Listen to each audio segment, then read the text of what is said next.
Hello my friends and welcome. In this video I want to tell you the biggest mistake that Putin has done in this war. It happened the last year, in 2025, and for him personally it's even worse than the start of this war. Well, let me tell you what I mean. Back in February 2022, Putin had started the war in attempt to gain control over the entire Ukraine, or most of the part in Ukraine. That's why his forces went to Kyiv. There was this huge convoy of the Russian forces from the north, from Belarus territory. Russia also landed their paratroopers in Gostomel, and the idea was to dismiss the Ukrainian government from the power, put their own puppet one, maybe with ex-president Yanukovych, who was really a pro-Russian one and who lives in Russia, Rostov Oblast, and that is how Ukraine could be converted into the second Belarus pretty much fast. But we all know what happened next. If Russia was more or less successful in the south,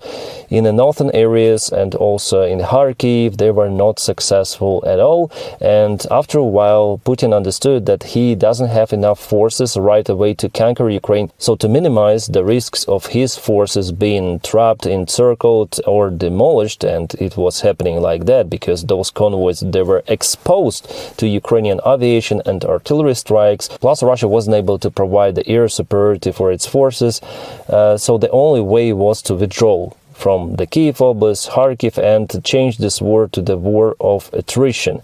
But even with this war, Putin is failing little by little. I mean, yes, Russia may look like it's stronger than Ukraine, and the fact it's like that. Russia has more population, they have more army, they have more resources and military production. Plus, they have their friends like North Korea that supplies ammunition. But Ukraine is also not alone in this war. There is the backup from European allies. Still, there is the poor program, even with Donald Trump's administration, that sells weapons for Europeans. It's pretty much profitable for Donald Trump because he was sponsored by those guys who work in a military-industrial complex. So I do not expect that the United States of America will completely cease even the selling of the weapons for Ukraine. I think it's unrealistic. Even though before the United States they froze the military support multiple of the times for Ukraine, but it was just political leverage to somehow act on Ukraine. But that leverage cannot be used, I guess, any longer because Ukraine is not that dependent on the United States as before. Mostly Ukrainian air defense is dependent. And the good thing that Ukraine finally obtained the support from the European Union, 90 billion euros. It should be enough for at least 1 year of the war. Well, they say 2 years, but I think for 2 years it's not enough. Maybe they're gonna revise the support. So I expect that in entire 2026 and the first half of 2027, Ukraine will have enough resources for its defense. And by staying in defense, Ukraine actually has way less losses compared to the Russian army. So Ukraine actually needs less of the resources. Russian army loses 8 times more in those hot spots, like for example Pokrov's direction or Gulai Pole, where Ukraine went on a counterattack in attempt to slow down at least the Russian army. But the marker of success recently was Kupiansk operation. It definitely shows that it's not going according to the Russian plan at all, and Russia cannot fulfill its ambitious goal in Ukraine on front lines. Russian generals, they maybe mislead the political regime of Russia, Putin. Maybe the general commander Gerasimov tells the wrong information, but I think that the entire Russian army system is rotted down. I think that generals in Russia, they demand unrealistic goals from the local commanders, and local commanders, for them it's easier to send a couple of the guys or even one soldier with the Russian flag, then later on film the guy from the drone and send it to the higher Russian command telling, okay, we took this position, you see, we have this report. But later on, Ukraine flatlines this infiltration attack and finishes the rest of the Russian attack attempts. But Gerasimov and other responsible generals, they present this fake information for Putin, and Putin proclaims that we took Kupiansk. Kupiansk is fully under our control based on those flags all around the city. But later on, it appeared to be just a hoax. And it seems like the Russian generals and Putin himself, they still live in this old philosophy of the war. They do not understand the real point of the drones, of creating the kill zone, I'm reading lots of the complaints from the Russian military bloggers who are not affiliated with the Russian Defense Ministry, and they're screaming that it's impossible to advance without heavy losses any longer, and that they require millions of the soldiers if they really want to fulfill the dream of Putin to occupy Donbass, Zaporizhia Oblast, Kherson region fully.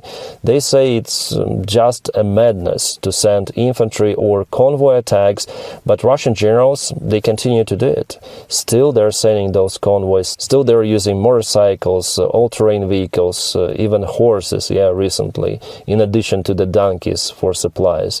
It definitely tells that there is a huge problem in the Russian army. Even though in 2025 Russia gained a little bit more territory compared to 2024, but for what cost?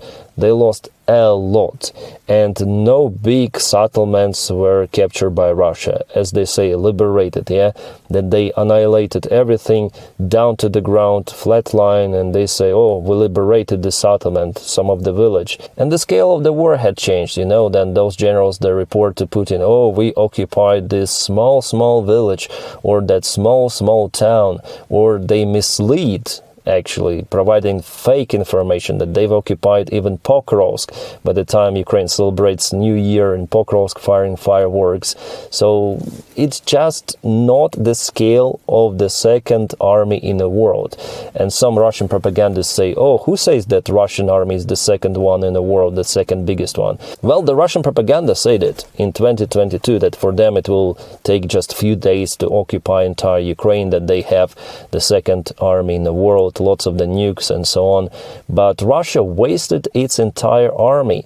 All of the reserves from the Soviet Union era, reserves that were accumulated for the fight against the entire NATO bloc, are now being almost wasted in Ukrainian war. The war against not a big neighboring state, but with population that determined to defend that state, Ukraine. So we are coming now to the big mistake, the biggest one that Putin have done in this war. He didn't agree on proposal from Donald Trump, and it will ruin Russia. It will ruin its economy, it will ruin its army, everything. Putin had the last chance to agree for the proposal on ceasefire in Ukraine, to hold the current front lines, because Ukraine agreed on that. Zelensky said personally, well, initially he was against, because Ukrainians, they do not believe in standstill for a long time, that the ceasefire is going to be just temporary. And I guess, yes, it's going to be like that. But still, Putin had the variant to exit this war, still holding lots of the Ukrainian territory. The great part of Donetsk Oblast, almost full Luhansk Oblast, vast part of Zaporizhia and Kherson region. Yes, up to the Dnieper River without Kherson itself. So it was definitely initially in the spring 2025 the idea for Donald Trump to say, you stop the war and that's it, freeze it at the current front line. But no, Putin wanted more. And later on, Putin managed to convince Witkoff, Kushner, whoever was the representative from Donald Trump in this, some sort of the business deal, that he needs Donetsk Oblast, Donetsk, Luhansk, but he is willing to stop maybe in Zaporizhia, in Kherson. But all of that is a brainwash of the Donald Trump's administration. And it seems like Donald Trump starts to understand that. For Putin, the reality that he doesn't want to stop, even by occupying Donetsk, the main ambition for him is to go further. As he stated in his recent interviews, he is not even talking about Donbass, he is speaking about original Russian territories. And what can you include in original Russian territories? Could Kyiv be an original Russian territory? Because, baptizing of Rus happened initially in Kyiv. And Russian propaganda is openly calling it a Russian city. It is our city. Kyiv is the mother of the Russian cities. They even say like that. The sad thing here is that the White House administration is still blinded by Putin, maybe because Donald Trump, he likes those dictators, and he openly says that Putin would like to stop the war. Yeah, obviously, Putin would like to stop the war if he occupies the entire Ukraine. Donbass is not the objective for Putin. Crimea was not the objective for Putin. No, he wants to establish the full control over the ex-Soviet countries, not just Ukraine, not just Belarus, but here we speak about Baltic countries, Central Asian countries. Plus, Putin wants to expand his influence towards the Eastern Europe and Caucasus. Yes, but the fact is that Putin is in lack of resources. Yes, he has those more compared to Ukraine, but to reach his ambitious goals, his economy is not okay. As I told you, his army has been almost wasted. All of those stockpiles of the tanks, BTRs, BMPs, artillery and everything, still they produce something, but it's not enough for the ambitious plan of Putin. And because there is the rotted down system of the Russian military, Putin is not understanding what is happening on the ground, the realities on the ground. And I believe that Putin has a maximum 2 years, so 2026, 2027, but in the beginning of 2028, there's going to be a devastated circumstances for Russia.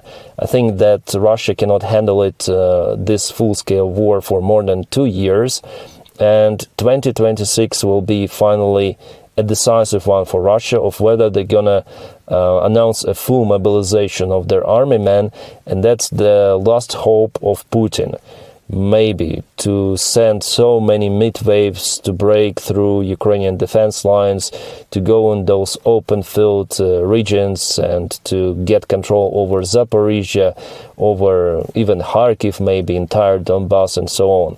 But it will create so much disturbances within Russia. For now, we see that Russians are pretty much okay with their losses. It's because the Russian society understands that the losses are coming from those volunteers who sign contracts for millions of rubles. So no one is generally forcing Russians to join the Russian army. It is happening, but just occasionally.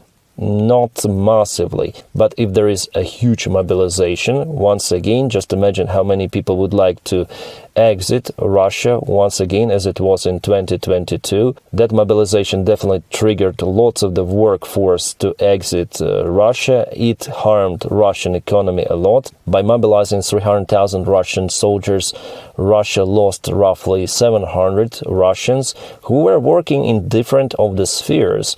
And if they mobilize 1 million next time, just imagine what it could be. It's gonna be a very huge disaster. It's a very risky step for Putin from any sort of the perspective, from his popularity among Russians till the actual hit on the Russian economy. It could be devastating, especially even right now, then Russia is in lack of the workforce in multiple of the spheres. Yes, in some of the companies they had to lay off people, but in multiple of the companies they are also in lack of the qualified personnel, IT specialists, all of those people who were, let's call them, emancipated and liberal. They left Russia. They do not see any sort of the perspective to stay and work and live in Russia, so they're searching themselves elsewhere. They left for Central Asian countries, for Caucasus countries. Those people who had money and businesses, they went to Dubai, to Southeast Asia and elsewhere. Still, there are some of the countries that accept Russian passports, and they give permanent residency for investments and so on. Yeah, for Europe, for America, it's kind of complicated for Russians to get to, but for the rest of the countries, well, with some of the investments and for qualified personnel, it is possible. So if there is a mobilization in Russia, and I think personally that it's imminent with the current Russian losses, the Russian economy will struggle even deeper, and it will reflect the abilities in general for Russia to continue this war. So my prediction that in 2028, something like that, yeah, the second half of 2028, the intensity of the war will go down significantly, and Russia will finally be forced to stop this war, and that will create the backfire for Putin personally, for his regime, because people would question, what was this war for? Even Russian Z Patriots would ask Putin by the time they will have maybe 2 million of the losses, like we gained maybe Donbass and that's it. If we cannot propel forward, we don't have resources, our economy is in a deep problem, and what should we do? What is next? Putin is a traitor of the Russian peace even. And there could be some of the new Prigozhins, some of the black swans appeared once again to change the Russian regime. And that will trigger the mechanism of the Russian self-destruction, as it was in 1917 with the Russian Empire, as it was later with the Soviet Union in 1991. This process is just absolutely imminent for Putin, and his mistake was not to agree on ceasefire in 2025. He's still goal-oriented to ruin Ukraine and at the same time ruin his army, his economy, and himself in this case. I saw the defense lines that Ukraine was capable to build recently in multiple of the directions, Donetsk Oblast, Zaporizhia. They're unpenetratable. I do not honestly understand how Russia may cross those. Well, the idea for Ukraine is not actually to stop halt Russian army completely, but to direct them into the areas where Ukraine is waiting for Russians to advance. They for purpose leave the gaps in defense where Ukraine concentrates the fire of rocket artillery, standard artillery, FPV drones, drone strikes, and lots of the other stuff. So it grinds the Russian army down, and even if Russia is successful in crossing some defense line, there is the next one after 5 kilometers, after 10 kilometers, and this process continues and continues. Ukraine was also capable to expand the drone kill zone in multiple of the front lines directions, especially in the hot zones. So even on so-called Russian-controlled territory, then they occupied those settlements and they created, as they thought, safe bridgeheads, supply centers, hubs. They've been hit by Ukraine. Standard FPV drone strikes, long-range FPV, Firepoint company, they produce very effective FP2 drones. They are being used by Ukraine vastly on occupied territories, even in Crimea, hitting Russian air defense, Russian storages, ammunition warehouses. Every freaking day I see those videos. And Russia cannot accumulate enough resources in their bridgeheads for the further attacks. Russian army is definitely struggling, especially after Kupiansk operation done by Ukraine pretty much successfully, where Russian forces were trapped, encircled. The same stuff happened, by the way, in Donetsk direction, where Russia broke through Zoloty Kolodets towards Ukrainian main defense line. But after it, Ukraine just trapped Russian forces out there. It was really outstanding, and it shows that Russia doesn't have this capability to attack as they want, to advance further, to break through Ukrainian defense. Russia also struggles, and they will continue to struggle even more, because we see the signs in the Russian economy that they cannot fulfill what Putin wants from Russia, from all of this system. It's fallen apart already, and it's just a matter of time that the Russian economy will finally collapse with Russia itself. Those are the great news, yes. But the bad news that this war, as I say to you, it will continue for many of the years ahead, and it will come to some of the standstill, and after it, it's going to be over for the Russian regime. The only thing that might save Russia in one or other way is the internal instability of Ukraine. That's why now I'm against elections, because it creates huge instability. It's like a small revolution in any sort of the country. It creates national division and this internal blackmail and so on. It is very dangerous in a country that goes in a full-scale war against Russia. Or it's better to say Russia had started this full-scale war against Ukraine. Ukraine didn't do it. Absolutely. Ukraine just defends itself pretty much successfully, as we see. Yeah, Ukraine also has issues, Ukraine requires army reforms. We also have those Soviet mindset commanders in the Ukrainian army. But in general, Ukrainian leadership is way, way more competent than the Russian one. And we have this freedom of speech, freedom of press. And there is definitely the effort from Ukrainian people, Ukrainian soldiers to change the system for better. That's why there were revolutions before in Ukraine, some of them peaceful, some of them not. But Ukrainians have decided that they will be the part of the democratic world, Western world, and they will not let even corruption to stay in Ukraine. I mean, this aggressive corruption that was and maybe still is. I'm very positive about the changes that NABU uncovered, those corrupt schemes. Yes, in a way, it harms reputation of Ukraine because many people involved, they were in Zelensky's circle, but finally I think Zelensky did the proper step by laying off Andriy Yermak, who was damn corrupt, and now there is investigation being started against him as well. Yeah, this morning there were the news that Budanov finally was proposed for that position and he agreed, so it's the good change for Andriy Yermak, as I say, and the Russians, they're butt-hurting because for them, Budanov is a terrorist. He is responsible for lots of the operations against Russians. So I think maybe as the head of the president's office, Budanov may try to change the system. And just for you to understand, this position of the head of the president's office is similar to vice president position in the United States. Yeah, it's just maybe some sort of the bureaucrat cleric, but remember Dick Cheney? Yeah, he was a very aggressive vice president, so maybe Budanov is going to be like that as well. For sure, he will obtain more resources, and he will influence not just military intelligence, but lots of the spheres of Ukraine. Ukrainian defense capabilities, I think, will increase with Budanov as the head of the president's office. So nothing good for Russia expect this year. Ukraine has started with huge kaboom attack on Russian oil capabilities, refineries, oil storages, and so on. Plus, Budanov was appointed on really important position. Also, Denis Kapustin, the head of the Russian Volunteer Corps, is alive. He wasn't killed.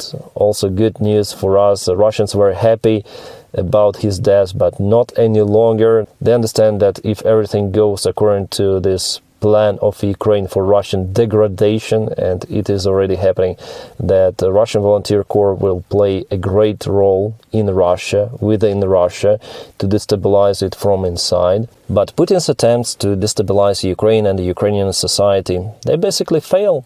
Because what Russia wants to do, they want to hit Ukrainian cities with their drones, cruise missiles, ballistic missiles.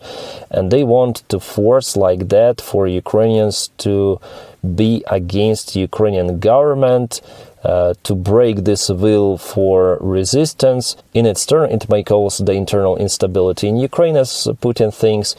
But no, it's wrong. It has never been like that. Even in the Second World War, the bombing of civilian infrastructure doesn't help to change the mind of the people or to crush their will for resistance. Usually it's vice versa, because Putin bombs also regions where people speak or used to speak Russian. Those regions that Russian propaganda named Novorossiya, or as Putin said, Russian original territories.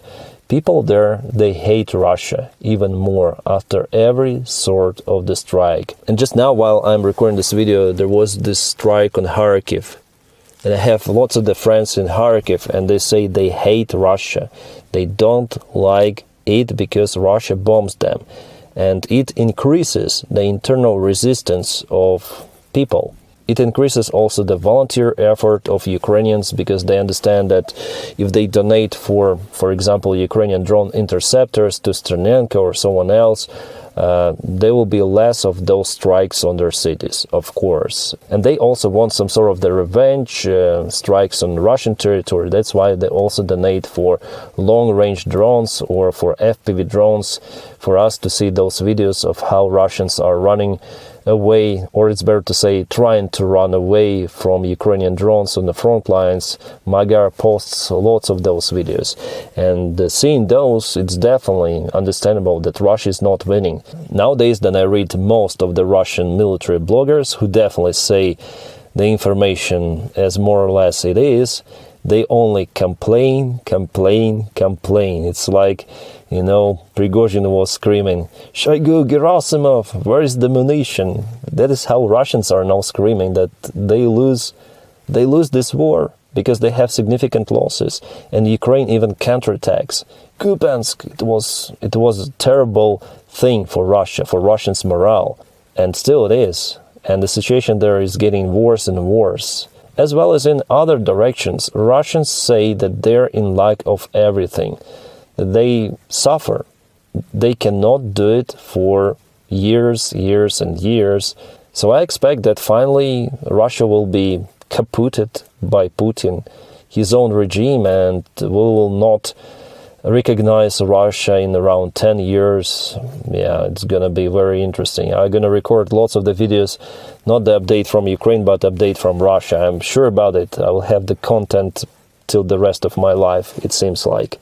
Maybe we're gonna visit some of the republics that will appear after Russian collapse, that will be friendly for Ukraine or something. Of course, it creates the global risks, and I think that our allies, they do not really want for Russia to collapse because there are nukes and so on. No one may predict what it could happen in case of the civil war in Russia, but it's inevitable. It was inevitable before the war in Ukraine, I mean this disintegration of Russia, but now the wind of time blows very fast with stupid Putin's decision, first of all, to start this war, and the second worst decision for him was not to agree on Trump's proposal. Absolutely what he does, I mean Putin, by telling lies about the strikes of Ukraine on his own residency, it's all tells that Putin wants to continue. His goal is not the peace negotiation, peace agreement or something. He just wants Ukraine, and more than Ukraine, as I told you. But by doing so, he will destroy not only himself, but his country. It will finally collapse as it started its collapse at the beginning of the 20th century, from the disintegration of the Russian Empire. And why am I sure about it? Because simply, physically, Russia cannot sustain itself without being empire, as it is right now. Some sort of the classical empire that always needs to conquer some of the land, some of the other countries. Without it, Russia will collapse, absolutely. They cannot live in this format of the modern-day world. In a global economy, it's not possible. So all of those proposals for some sort of the business deals with Russia, they're for nothing. Russia is not about business deals. Russia is about conquering and ruling as it was centuries ago. And it cannot survive by doing so. So we'll see the collapse with you in our lifetime, guys, in our lifetime. Okay, guys, that's all I want to say for today. I hope you like those kind of the format of the videos where I just speak, blah, blah, blah. I will record one more video update about the situation in Ukraine today in my studio. But for me, it's always interesting to chat with you just like that. I understand that I have less views for those videos, but I like it, so I do it on my channel. And if you want to support my job, as usual, you're very welcome to Patreon. The link is in the video description below, or join membership on the YouTube channel. If you watch me on Spotify, thank you so much for it as well. You may subscribe for me on Spotify, because it's like an alternate platform for me to chat with you, and there I upload not just the updates from Ukraine, but different other videos. Spotify, the link for it is also in description. Guys, I wish you all a peaceful sky wherever you are, and have a great time.